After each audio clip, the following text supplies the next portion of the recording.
Hello everyone, welcome to the Lighthouse Church Sermon Broadcast. The title of today's message is Scheme Alert, Part 2. So the last time I preached, we read in the book of Genesis about the devil's first evil scheme. It was a devious and a cunning scheme designed to separate mankind from God. If you missed that message, you can find audio and video on our Spotify and YouTube channels. But here are the 4 steps of that scheme that tricked the first couple into disobeying God. Firstly, get us uncertain about what God has said. Secondly, deny the truth of God's words. Call God the liar. Thirdly, accuse God of withholding something good from us. Deny God's goodness. And fourthly, appeal to our desires for personal gain and pleasure. And this is what you and I need to do to resist that scheme. Number 1, read the Bible and refer to the Bible when you're not sure what God has said. Secondly, trust the Bible. Don't let anyone call God a liar. Thirdly, trust God's character. He is good and He knows what is best for us. And fourthly, follow God's word rather than your desires. Today, we're going to jump into the New Testament and see how the devil tried a number of schemes against Jesus personally, and how Jesus beat him each time. Now, the stakes were very high in this battle. Jesus had come to earth on a mission to rescue mankind from the devil's dominion. So the devil obviously wanted to stop him. In our text, we'll see that the devil tried 3 times to turn Jesus away from this mission. We'll look at these 3 attempts one at a time, as if it was a fight with 3 rounds. So, round number 1, Matthew chapter 4, from verse 1. I'll read all texts from the New International Version. Then Jesus was led by the Spirit into the wilderness to be tempted by the devil. After fasting 40 days and 40 nights, he was hungry. The tempter came to him and said, "If you are the Son of God, tell these stones to become bread." Jesus answered, "It is written, man shall not live on bread alone, but on every word that comes from the mouth of God." Here's the scheme behind this first round. Try to convince us that it's okay to meet a legitimate need in an illegitimate way. We find this verse 3. Tell these stones to become bread. Now, in this situation, Jesus had an absolutely legitimate need: food. He had been fasting. He was legitimately hungry. He needed some food to eat. But the devil proposed an illegitimate way to get that food. That was to abuse the power of God for his personal benefit. Now, in our time, this general scheme has been famously expressed as the end justifies the means. The end justifies the means. Some people will assure you that if the end goal is good, then how you get there doesn't really matter. But friends, it does matter. It really does. We can see this very clearly in our own land. Our nation has fallen into widespread lawlessness because of this kind of thinking. Many of our poor citizens have been taught that it's okay to steal or to lie if you have no food. But once we believe that, we steal, we lie, and then our next logical conclusion could be, well, if violence is necessary for me to take what I need, then that's okay too. To make matters worse, some movements have taught their followers that the oppressed have the right to break the laws of the oppressor. So it's okay to break the law if you have a good reason to do it. In other words, sometimes it's right to do wrong. But friends, this is not what the Bible teaches. Listen to Romans chapter 12 and verse 17. Do not repay anyone evil for evil. Be careful to do what is right in the eyes of everyone. And 1 John chapter 3 verses 7 and 8. Dear children, do not let anyone lead you astray. The one who does what is right is righteous, just as he, that's Jesus, is righteous. The one who does what is sinful is of the devil, because the devil has been sinning from the beginning. So friends, let's be aware of this scheme. It's a lie. The end does not justify the means. My legitimate need does not entitle me to do what God says is wrong in order to meet that need. That was round one. Round number two, Matthew chapter 4, verses 5 to 7. Then the devil took him to the holy city and had him stand on the highest point of the temple.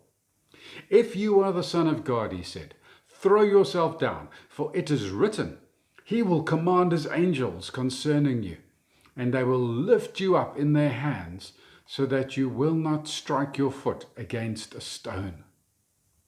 Jesus answered him, it is also written, do not put the Lord your God to the test. As I reflect on this round, I think there are two schemes at work.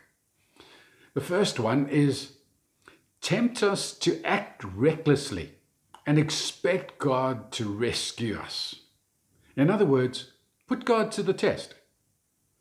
Verse 6, throw yourself down, for it is written, he will command his angels concerning you, and they will lift you up in their hands so that you will not strike your foot against a stone. My paraphrase of verse 6 is, jump off the roof. God promises to catch you. Now, this is a very sensitive subject for some of us who lost loved ones during the COVID-19 pandemic. We can remember the foolish things that some Christians did during the pandemic. Some refused to obey laws that were put in place to protect the greater community. They insisted that God would protect them, so they didn't need to comply with those restrictive regulations. Now, I'm sure that they sincerely believed that they were acting in faith. But sadly, the evidence shows that they were wrong. They were acting in presumption, not in faith. The tragic result was that there were many new preventable infections. Now, this scheme of putting God to the test presents a way of thinking that is opposite of the biblical value of prudence, which means wisely looking ahead. Listen to Proverbs chapter 22 and verse 3. The prudent see danger and take refuge, but the simple keep going and pay the penalty. And Proverbs chapter 3 verse 21. My son, do not let wisdom and understanding out of your sight. Preserve sound judgment and discretion. Friends, faith does not equal recklessness. Faith does not equal doing dangerous things and assuming that God will protect us. The other scheme that is evident in this round is make a false doctrine out of one verse in the Bible. Verse 6, throw yourself down, for it is written. Verse 7, it is also written, do not put the Lord your God to the test. In this round, Satan quoted from Psalm 91, from the scriptures. But then he built a false doctrine from that one verse. He said, God promises to protect you, therefore you can jump off a building and he will catch you. But Jesus knew the rest of the scriptures. He could see this was a false doctrine. In his response, he quoted from Deuteronomy chapter 6 and verse 16. This verse recalls the events of Exodus chapter 17, when Israel demanded miraculous provision of water, testing both God and Moses to prove themselves. This scheme highlights the importance of knowing the scriptures. Theologians speak of teaching the whole counsel of God.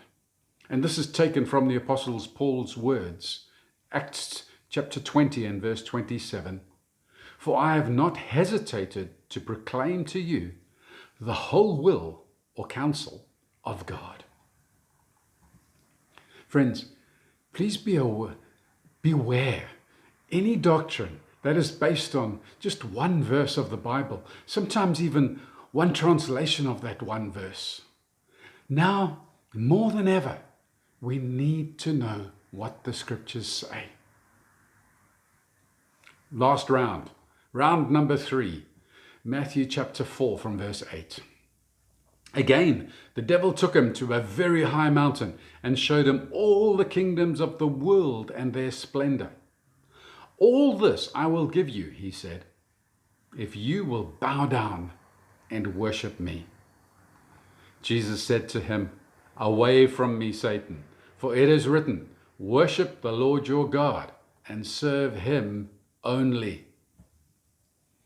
Here I can see a fourth scheme. Encourage our selfish desires, such as greed, ambition, and pride. Verse 9, all this I will give you. In this case, the devil tried to tempt Jesus with power and glory. He effectively said, I can make you King of Kings, just worship me. Ironically, this was Jesus' destiny, but it was not to be gained by making a deal with the devil. Jesus knew that his path to glory was to lay down his life. Now, having done the Father's will, having laid down his life, he will return as the King of Kings and the Lord of Lords. Friends, pride, greed, ambition, they can be powerful forces. And they can be subtle forces too. They can sneak into our hearts. Thoughts sneak in like, you deserve to be recognized. You deserve to be rewarded. You deserve more than that. Social media teaches us to present the best possible and the most appealing image of ourselves. And then it baits us to chase things like more likes, more forwards, possible rewards. Then there's advertising, which keeps telling us, you're worth it. And then tries to sell us things that we don't really need and can't really afford. There are just too many tragic stories of ministers and of ministries that fell prey to this scheme.